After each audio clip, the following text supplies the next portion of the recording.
Boa noite, eu sou o Tomás e a minha matrícula é 2010-506-1 e o grupo também é composto pelo Jorge e pelo Vitor.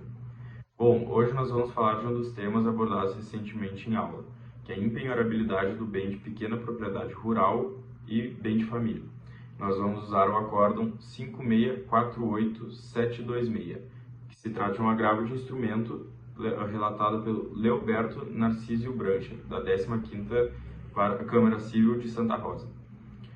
Bom, nessa demanda, um determinado bem ele foi utilizado como garantia de dívida, porém, restou comprovado nos autos que esse mesmo bem ele era uma pequena propriedade rural, em que os recorrentes desenvolvem uma atividade produtiva, com o objetivo de garantir a subsistência de sua família.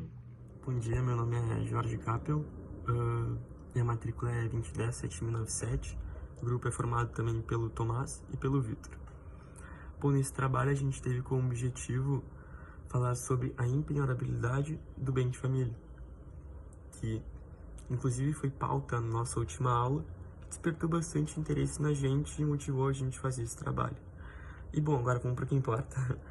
Esse tópico está previsto na Lei 8.009, onde fala que a empenhorabilidade do bem de família é um direito garantido pela legislação, para que caso algum membro familiar adquira dívidas, o seu imóvel não seja penhorado e utilizado como forma de pagamento. Porém, tem regrinhas para isso, como o imóvel dessa família deve ser como fonte de renda principal para ela viver, no caso. Como uma fazenda, vamos dizer assim, que é onde tu produz seu alimento e tu vende e gera tua renda, gera dinheiro.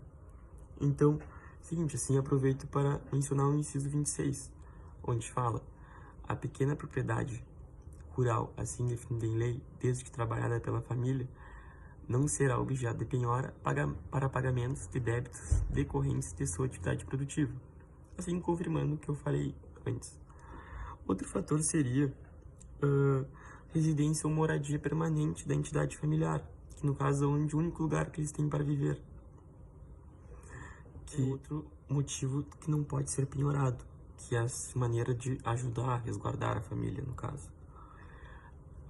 Também tem a súmula 486, que assim fala: um único imóvel residencial alugado a terceiros é impenhorável também, desde que a renda obtida com o aluguel seja para a subsistência do proprietário. Ou seja, na verdade, tu pode ter outro imóvel, mas que seja da renda, que no caso está sustentando a tua família. Então, isso também pode.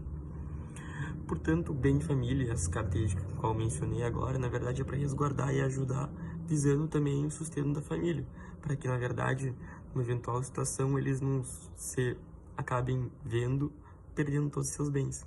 Então, basicamente é isso. Muito obrigado. Meu nome é Vitor Fraga de Oliveira, minha matrícula é 2010-5116.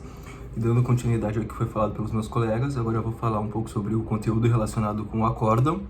A gente viu com a Maria Júlia, né, dando continuidade à matéria da penhora, que foi começada pelo professor Reichelt.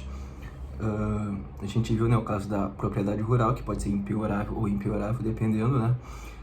A gente viu a Lei 8.009, o artigo 4, parágrafo 2º, que determina que a propriedade ela seria penhorável só a sede da moradia, que ela é impenhorável, né? Então, se o cara tem um terreno imenso, com um monte de hectare, isso é sim penhorável.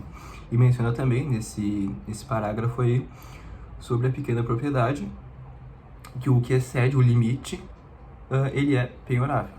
Mas o que é o limite? O que é o tamanho de uma pequena propriedade rural? Bom, o STF, se baseando na lei da reforma agrária, já disse que são 4 módulos fiscais. Bom, enfim, vimos também o inciso 26 do artigo 5º da Constituição, que é o que remete ali no artigo, que fala, né, que a propriedade rural, quando trabalhada pela família, né, para o seu sustento, ela é impenhorável.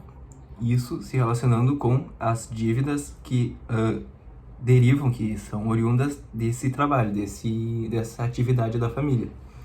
Porém, a gente viu depois também o artigo 833 do Código Civil, que meio que expande isso aí, dizendo que não precisa ser uma dívida oriunda dessa atividade da família. Simplesmente sendo uma pequena propriedade trabalhada pela família, já é impenhorável. Mas a quem incumbe o dever de provar que é uma pequena propriedade? Bom, é o executado que tem que provar. Porém, se ele prova que é pequena, já está meio que presumido que ela é destinada ao provento da família, essa atividade de plantar ali. Bom, é isso.